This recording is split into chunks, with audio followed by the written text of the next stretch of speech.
Hello বন্ধুরা, আসসালামু আলাইকুম। আশা করছি সবাই ভালো আছেন। আজকের এই ভিডিওর মাধ্যমে দেখাবো Redmi মোবাইলের মধ্যে বা অন্যান্য কোম্পানির মোবাইলের মধ্যে ফুল স্ক্রিন যে এক্সট্রা কিভাবে চালু করবেন বা ফুল স্ক্রিন ব্যাক বাটন কিভাবে চালু করবেন।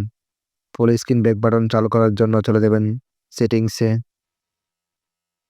সেটিংসে আসার পর হালকা নিচে স্ক্রল করবেন। হোম স্ক্রিনে ক্লিক করবেন। ক্লিক করার পর সিস্টেম নেভিগেশনে ক্লিক করবেন। তারপর এখানে দেখতে পাচ্ছেন বাটন জেস্টার। জেস্টারের মধ্যে ক্লিক করবেন। তারপর রাইট ক্লিক করবেন। তারপর ক্লিক করবেন আবার।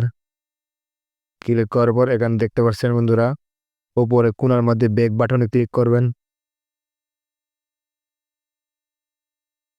দেখতে পাচ্ছেন বন্ধুরা, আমার মোবাইলের মধ্যে ইতিমধ্যে full screen back button add হয়ে গেছে। আশা করছি বুঝতে পারছেন কিভাবে ফুল স্ক্রিন জেস্টার বা অথবা ব্যাক বাটন এড করবেন। ভিডিওটি ভালো লেগে থাকলে বন্ধুরা ভিডিওটির মধ্যে একটি লাইক করে দিবেন। আসসালামু আলাইকুম, সবাই ভালো থাকবেন।